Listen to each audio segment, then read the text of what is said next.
Now that you've built your programmable name badge, let's take a look at the software itself and spend some time talking about CircuitPython. That's actually the application of the language that this board is configured to run in right now. I've plugged it in, and when I plugged it in, it added a new disk for me called CircuitPy. If you're on a PC, what you're going to get is a new D drive or E drive to load. And in that drive, you'll have a list of files and directories. The one we're going to spend the most time looking at here is code.py. That's actually the software that's running the system. But you'll notice that I have a series of other directories. We have a directory called 8-ball images. That's the directory that's using the magic 8-ball. We have a directory called boot logo. That's the Steamy Tech logo you see when it first starts. And a name badge where the image for the name badge lives. And last but not least here, that's important, a slideshow folder where your slideshows images can go. So I'm going to start by double clicking on code.py, and it will open for me a text editor called Sublime. That's a free text editor that's got a long demo on it. You can also buy it if you like it a lot. You can open it in Notepad or TextPad. If you're on a PC, Notepad++ is a really nice tool. Pick the text editor of your choice that you want to use. And we'll take a quick look at how this Python code, or this CircuitPython code, is set up and working.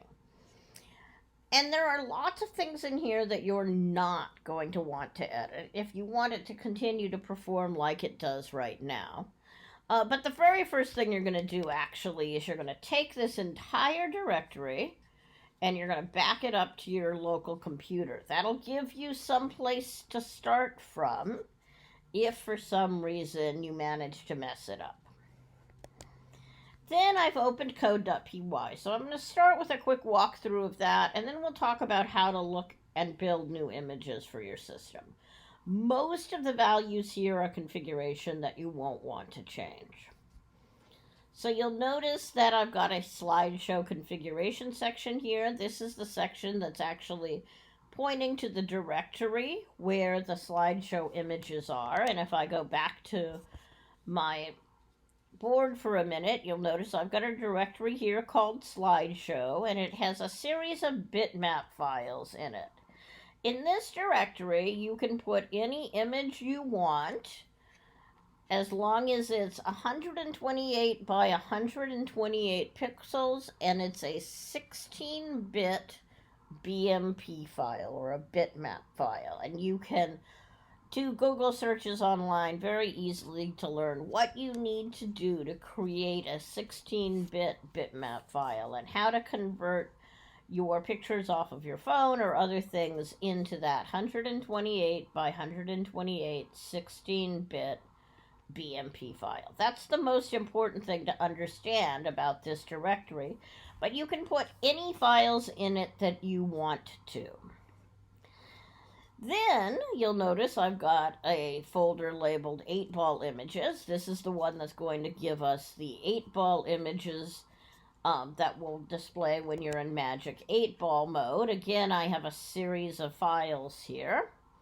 And you can take any one of these files and edit it and go add whatever test you would like the Magic 8-ball to say. We're a little geeky, so ours are mostly pretty geeky sayings in the steampunk genre.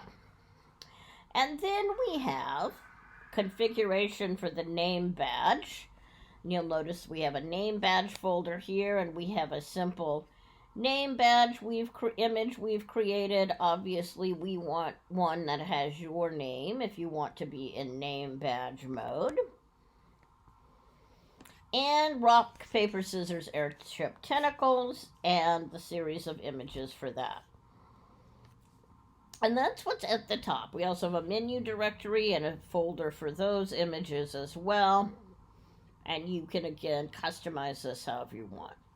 The other thing that we've got here is setting up the button definition so that you can use the buttons to move forward and backwards through the slideshow and what those various buttons are defined as.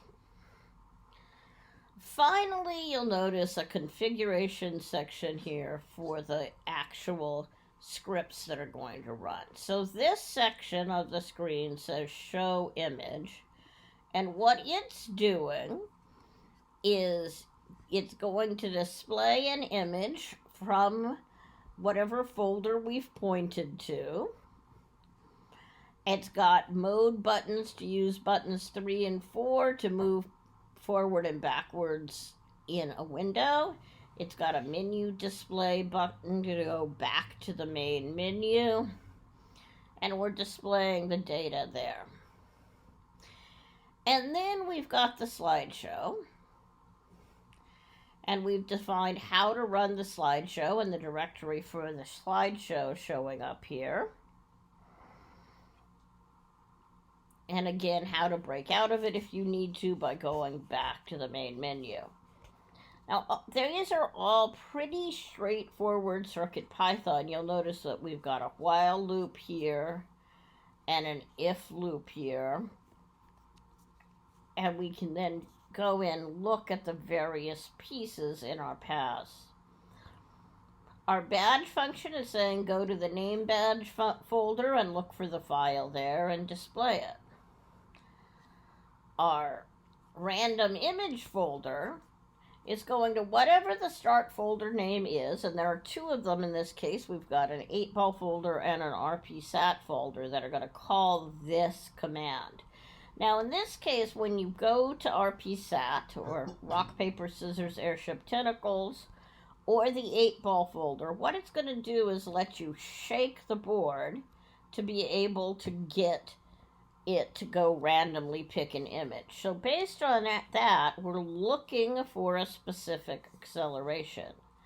And if we get that acceleration, then we're going to go display a random image based on that acceleration that's been targeted. So we've got random image defined up here. We're going to go do the action and display whatever image was selected at the top by looking for a random image. And our main program itself then, based on all of the rest of that configuration, is pretty small. What we're going to start with is displaying the simple logo, and you can change that bitmap to be your own bitmap or anything you wanted it to be. And then we're going to go through changing the buttons. So we start with button 1 value. And with button 1 value 1, then the command we're going to run is show us the slideshow. And then once you've shown us the slideshow for half a second, then I want you to go execute the slideshow. And that's going to give us images contained in the slideshow folder that was up at the top here. Go find the slideshow definition again, and we can go look at things in the slideshow folder and display an image from the slideshow folder moving forward over time. If it's not 1, but if it is 2, then we're going to display the magic 8-ball bitmap folder from the menu image folder. And then we're going to go select a random image from the magic 8-ball folder. If it's not 2, but it's 3, then we're going to repeat that same game as we did above, but we're going to use it with an image from the Rock, Paper, Scissors, Airship Tentacles folder. Here's the menu image, and then the random image selection from that folder. Finally, if the option is 4, then what we're going to do is display the name badge BMP. And that's it. It seems like a pretty complicated thing, but it's really just a set of 5 menu options or 4 menu options depending on what you select in the software. And in each of these folders, you'll see a series of images that can be customized, whether that's the logo images or the menu images. And the code.py script could be customized as well, lengthen the time. Two important things to remember. The first one is that any image you want to display on the screen needs to be 128 by 128 bit BMP 16-bit deep. A second thing to remember is back up the data again and again. Make sure you create a backup before you start making changes to anything. And finally, I'm going to give you one more hint. This device itself is a Halloween from Adafruit. So I'm going to go to Adafruit, Halloween, Learn. And you'll notice that they've got a great learning section all about CircuitPython and how this board works. We've already put a new version of CircuitPython on it and got that version of CircuitPython working. If you were to download and upload a new version of CircuitPython, it is almost certain that the current code that's running on it will not run properly. But you can certainly start from scratch and have this board do anything you want to do. Make sure that you back up the code that's there first. We are using an older version of CircuitPython, so once you upgrade, you're probably not going to very easily get back to your working name badge as we have it set up for you. Finally, if you have trouble, if you get yourself into trouble and you've deleted something you shouldn't delete, make sure you call us. We're more than happy to help. We were struggling with a really interesting issue today where editing these on the Mac got some hidden files in the directories, and hidden files in the directories do very, very, very bad things to the software, so be really careful. If you're going to edit things on the disk itself, make sure that you show all the hidden files and that there aren't any extra hidden files that you're adding, and that those are all nice and safe and secure, and that you've got a good backup to start with. I actually had to go delete the slideshow directory and manually recreate it and copy the files in it to get it working today. Last but not least, make sure that when you're done, you exit the software that might be open from the disk itself, and make sure you eject the disk, whether that's on a Windows or a Mac. Eject the disks properly so you don't corrupt the data and have to copy new data back onto your CircuitPython board. And that's it. Thanks so much.